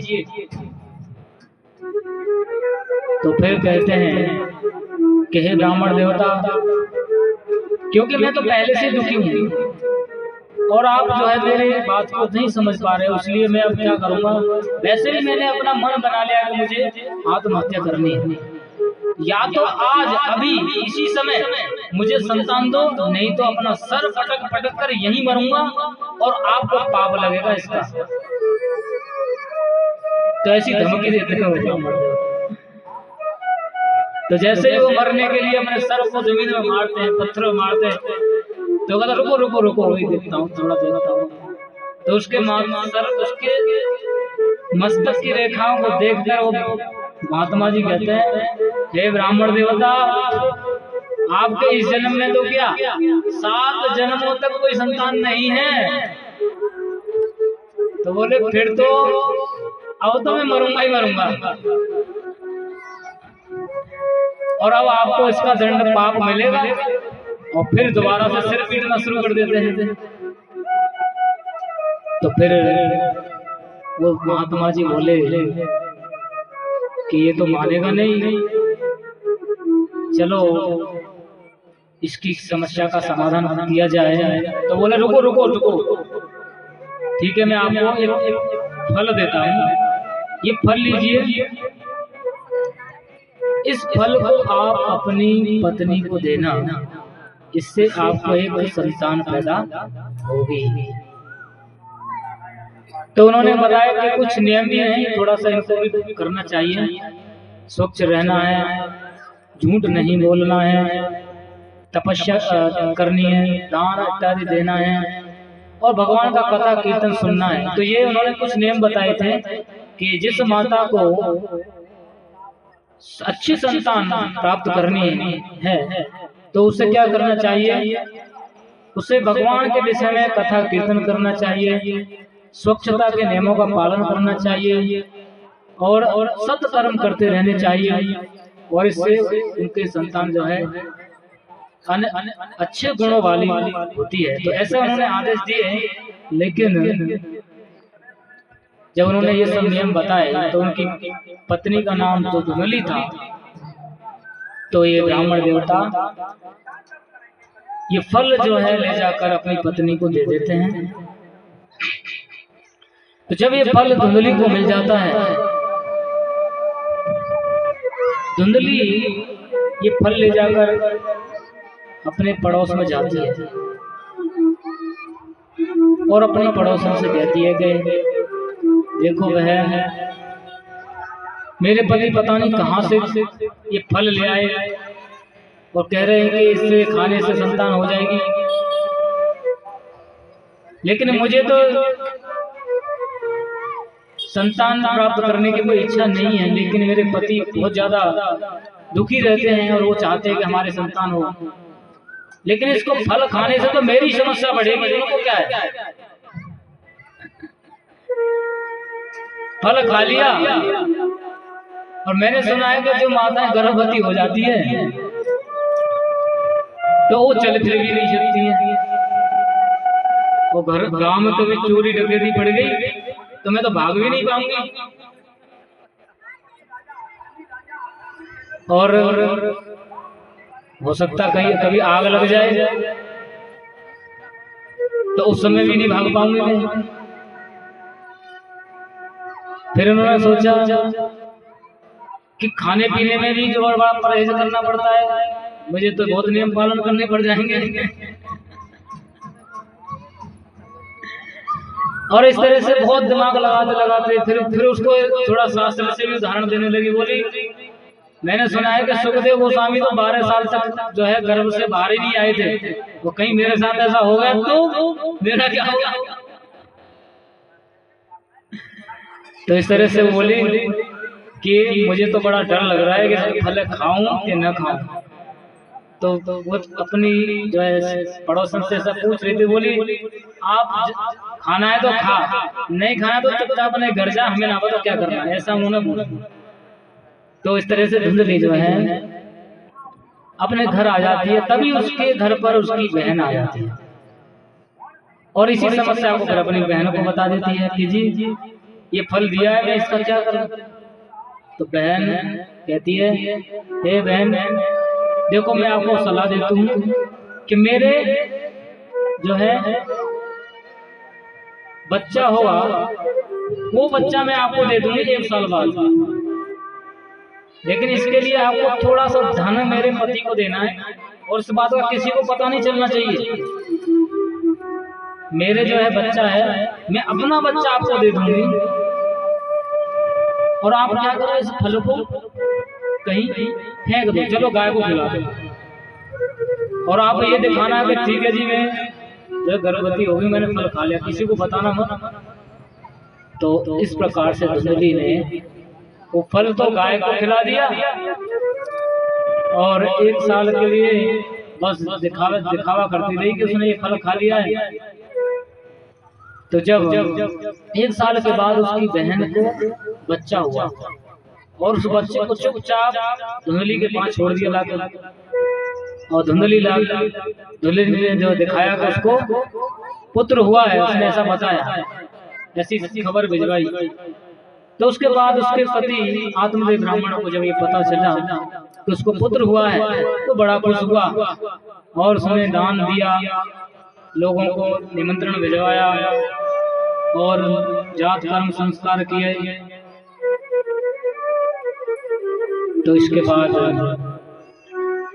ब्राह्मण देवता बड़े खुश हो गए, उनको बहुत दिन के बाद आखिर एक संतान तो प्राप्त हुई, लेकिन इस बात को पता नहीं था कि ये धुंधली का संतान नहीं था, ये उसकी बहन की संतान थी। तो धुंधली ने जो इसका नाम रख दिया धुंधकारी।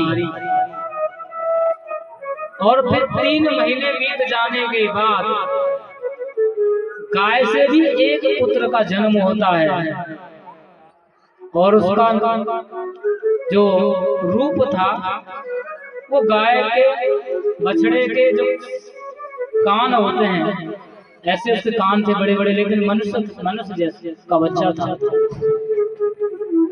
तो आत्मदेव ब्राह्मण ने देखा कि उसको गाय को भी बच्चा हुआ है तो बड़ा खुश हुआ। तो आसपास के लोग देखने आए, बोले गाय को कैसे बच्चा हो गया। तो बोले बड़े, अरे इस ब्राह्मण के तो भाग्य खुल गए, पहले तो एक भी संतान नहीं थी, अब तो गाय भी जो है उसको पुत्र दे दिया गाय ने भी।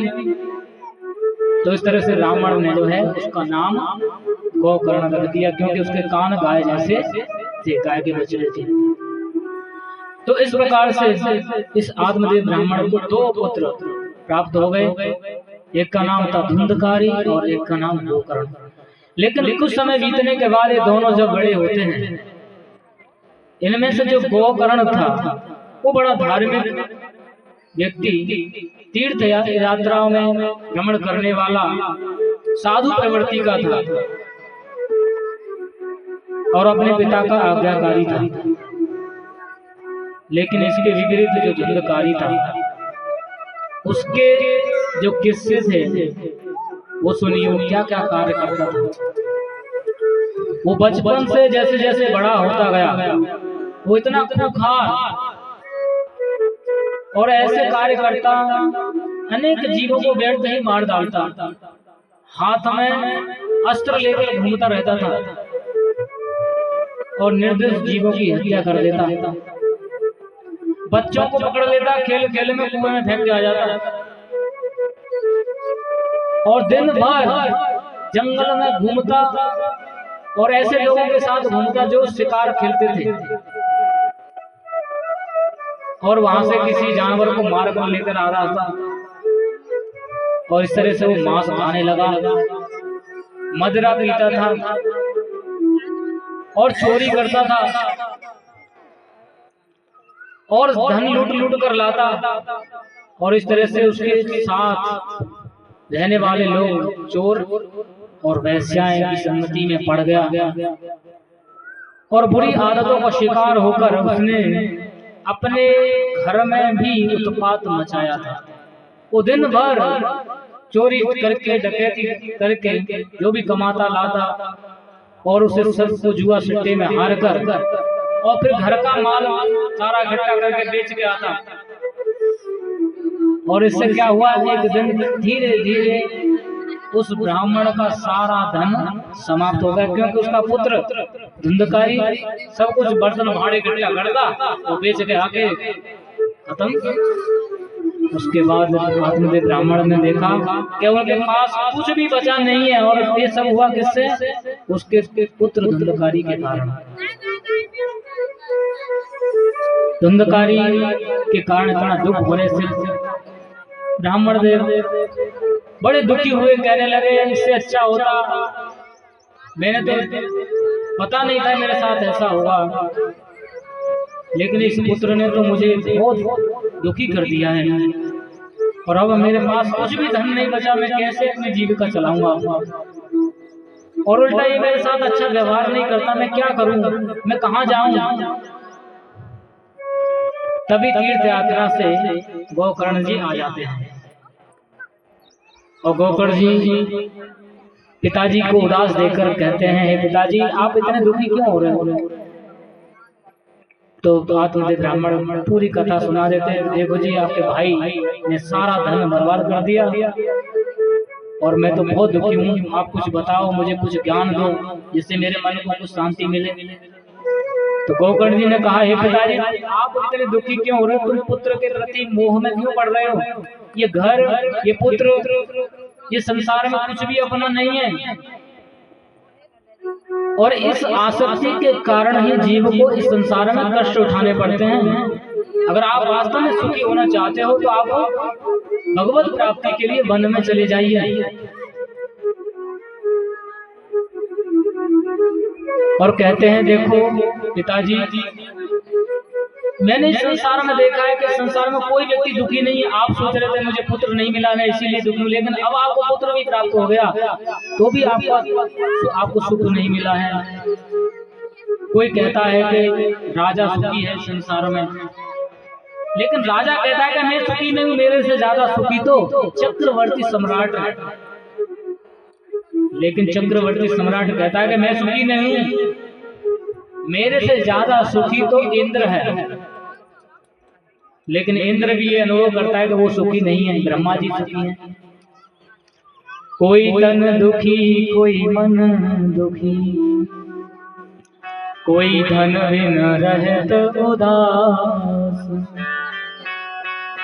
थोड़े थोड़े सब दुखी और सुखी कृष्ण के दास।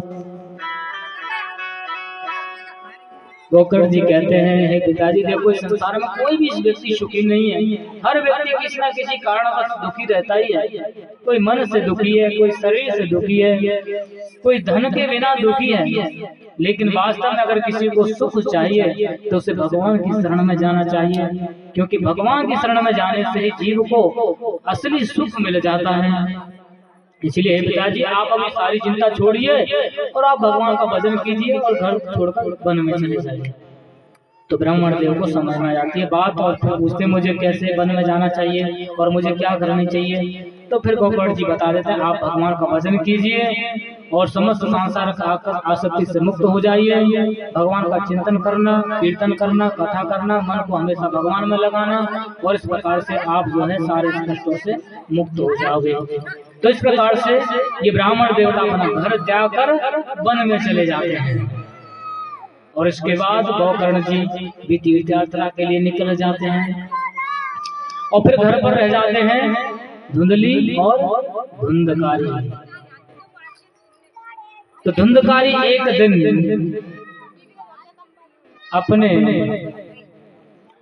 घर में जो थोड़ा बहुत सामान बचा था, जो उसकी माता ने छिपाया हुआ था, उसको भी ले जाना चाहता था। उसने धुंधली से एक दिन कहा कि आपके पास जो भी धन बचा हुआ है उसे मुझे दे दो। तो उन्होंने क्या किया, एक जलती हुई लकड़ी उठाई और बोला नहीं तो अपनी तुरंत मुझे भी धन दो, नहीं तो इस जलती हुई लकड़ी से आपको पीटूंगा। और उसको मारने के लिए तैयार हो गया। तो धुंधली बड़ी भयभीत होकर चिंता में पड़ गई कि अब उसका क्या होगा। उसको डर हो गया। तो धुंधली ने उसी रात्रि को भय के बस घर छोड़ दिया और एक कुएं में जाकर कूदकर आत्महत्या कर ली। तो इस प्रकार से घर में केवल अकेला धुंधकारी रह गया। धुंधकारी दिन भर चोरी करता, लोगों को लूटता, हत्याएं करता और वैश्याओं की संगति करता था। और उसने अपने घर में 5 वैश्याओं को रख लिया और उन वैश्याओं को प्रसन्न करने के लिए धन लूट कर लाता, उनको आभूषण देता, उनको धन देता लाता। एक दिन धुंधकारी कुछ आभूषण लूट कर लाया। तो उन वैश्याओं ने सोचा कि ये धुंधकारी धन लूट कर लेकर आता है, एक दिन राजा को पता चलेगा तो राजा मृत्युदंड देगा। और इस मृत्युदंड जो है हो सकता है क्योंकि हम इस धन को प्राप्त करते हैं, हमें भी इसका दंड मिले। इससे अच्छा है कि इसको राजा मारे, इसको दंड दे, इससे पहले हम ही क्यों ना मार दें इसको और इसके पास जो कुछ धन है उसको लेकर गायब हो जाएंगे। तो इस तरह से धुंधकारी को मारने की योजना बनाया उन्होंने। धुंधकारी सोया हुआ था, सोते समय उसको रस्सियों से बांध दिया 5 वैश्याओं ने और उसको बांधकर रस्सियों से उसके ऊपर जलते दहकते हुए अंगारों से उसको तड़पा तड़पा कर मार डाला। और इसके बाद धुंधकारी को मारकर उसको वहीं जलाकर भस्मीभूत कर दिया और पड़ोसियों को बता दिया कि हमारा पति कहीं चला गया है। और वो इस प्रकार से वो धन लेकर सारा वहां से कहीं चली गई। उसके बाद ये धुंधकारी, क्योंकि इसने बहुत सारे पाप कर्म किए थे और वो एक प्रेत बन गया उसी घर में। तो देखो जो व्यक्ति बहुत ज्यादा पाप करता है उसे ऐसे शरीर प्राप्त होते हैं।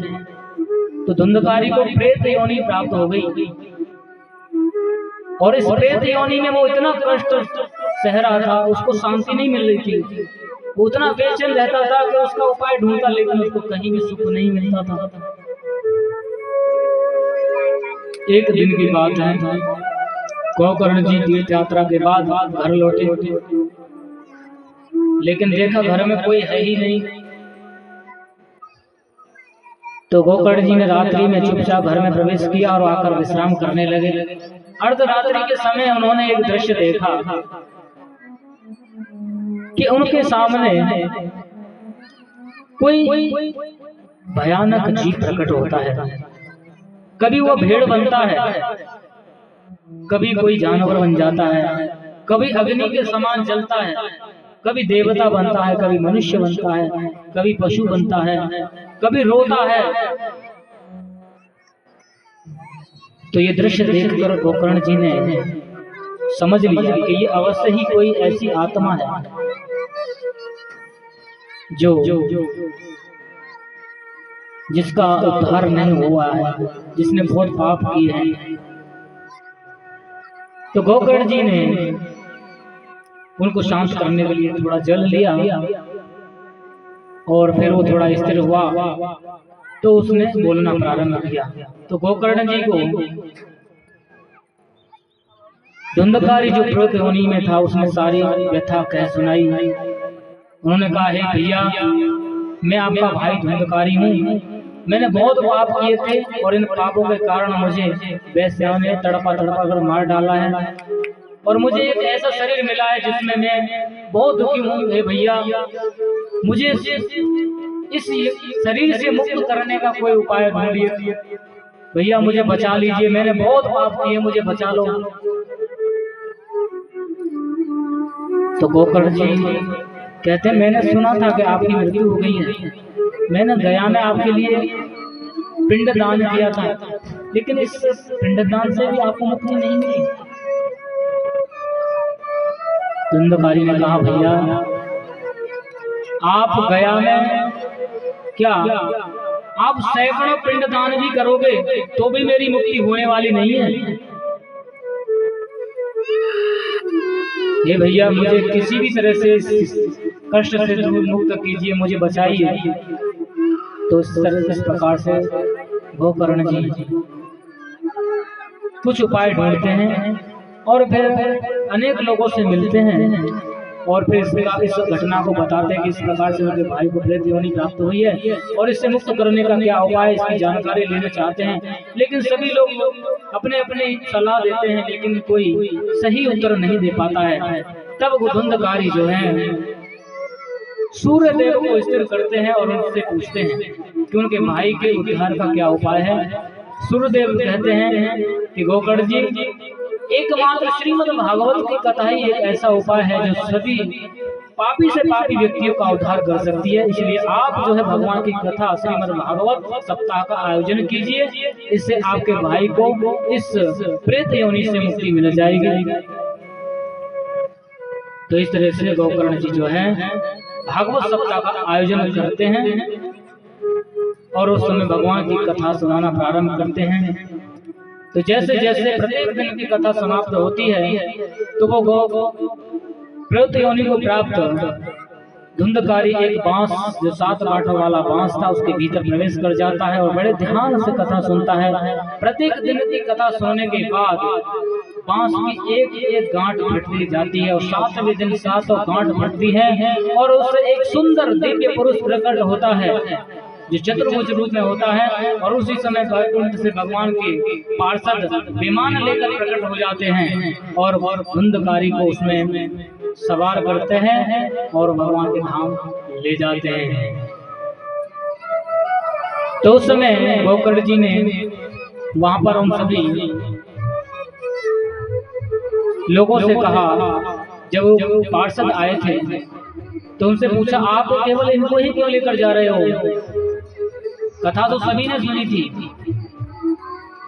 तो फिर गोकर्ण जी से वो भगवान के पार्षद कहते हैं, देखो श्रवण के जो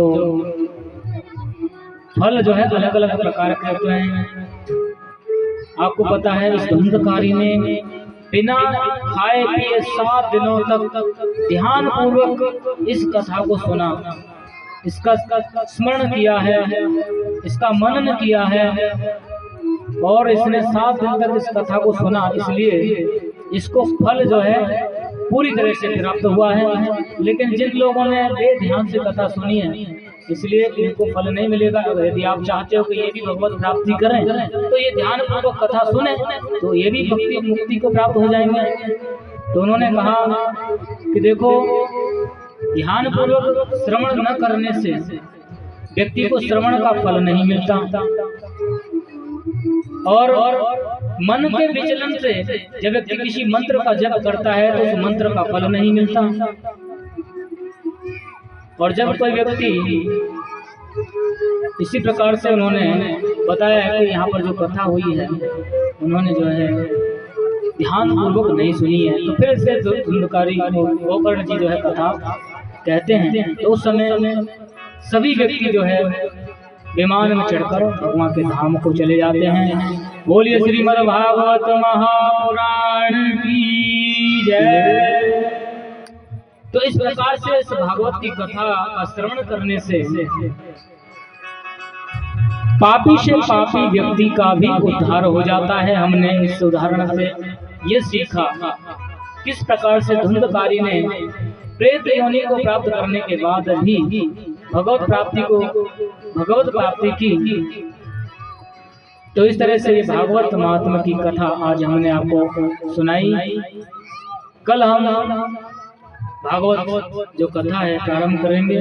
तो सभी से निवेदन है कल समय से आइए और समय है कल 2 बजे से, ठीक 2 बजे से कथा प्रारंभ करेंगे और शाम को जो है जितना भगवत इच्छा होगी कथा चलेगी। तो आज के इस कथा प्रसंग को यहीं पर विराम देंगे और सभी भक्तगण अभी आरती की तैयारी करेंगे। हरे कृष्ण।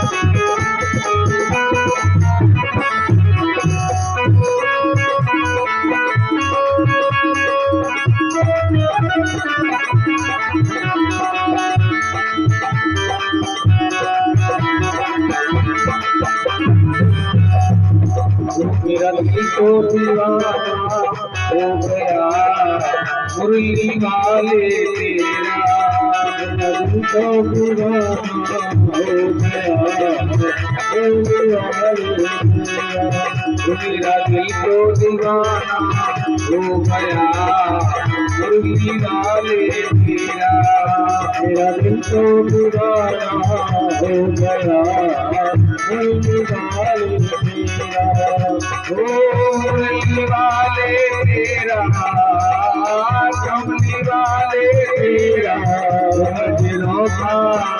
नजरों का बचाना हो गया मुरली वाले तेरा, मेरा दिल तो दीवाना हो गया मुरली वाले तेरा, मेरा दिल तो दीवाना हो गया मुरली वाले तेरा।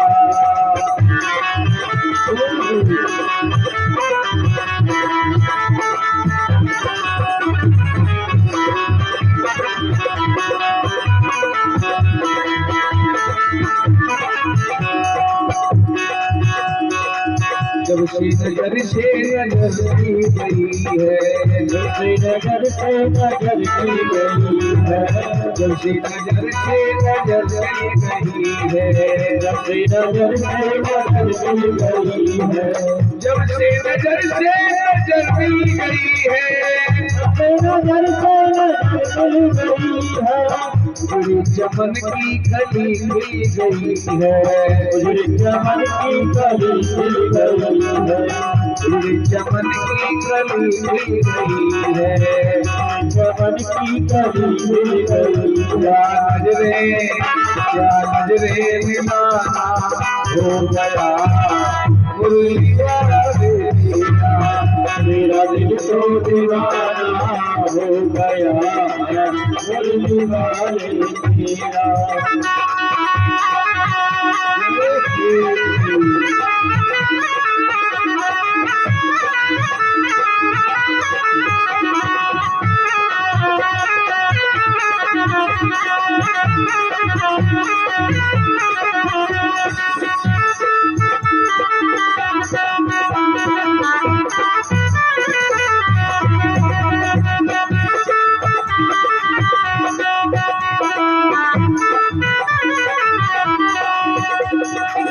दीवानगी ने क्या क्या सिखाया, दीवानगी ने क्या क्या सिखाया, दीवानगी ने क्या क्या सिखाया, दीवानगी ने क्या क्या सिखाया।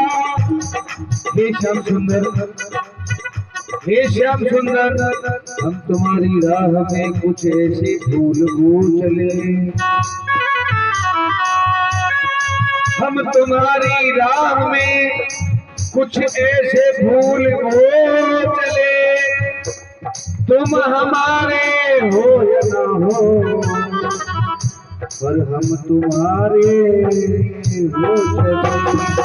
दीवानगी ने क्या क्या सिखाया, दीवानगी ने क्या क्या सिखाया, सब कुछ भुला कर अपना बनाया, सब कुछ भुला कर अपना बनाया, सब कुछ भुला कर अपना बनाया, सब कुछ भुला कर अपना बनाया। दीवाना दीवाना जमाना हो गया मुरली वाले तेरा, मेरा दिल तो दीवाना हो गया मुरली वाले तेरा। तो मेरा दिल का दीवाना हो गया मुरली वाले तेरा, मेरा दिल तो दीवाना हो गया मुरली वाले तेरा। भूल के चलो, भूल के चलो, राधे कृष्णा भूल के चलो, भूल के चलो, भूल के चलो, राधे कृष्णा भूल के चलो, सब भूल के चलो, भूल के चलो, राधे कृष्णा भूल के चलो, भूल के चलो, भूल के चलो, राधे कृष्णा भूल के चलो, सब भूल के चलो, भूल के चलो, राधे कृष्णा भूल के चलो, भूल के चलो, भूल के चलो, राधे कृष्णा भूल के चलो, भूल के चलो, भूल के चलो, राधे कृष्णा भूल के चलो।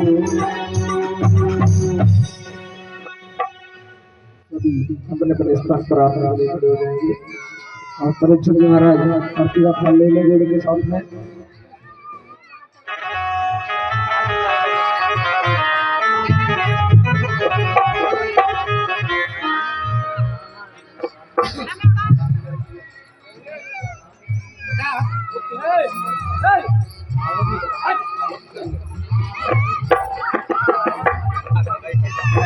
ओम हरि ओम चंद्रमा मनसो जातचक्रः सूर्यो अजायत श्रोत्राद्वायश्च प्राणश्च मुखादग्निरजायत आरार्तिक्यं जगत्तस्याय नमो नमः।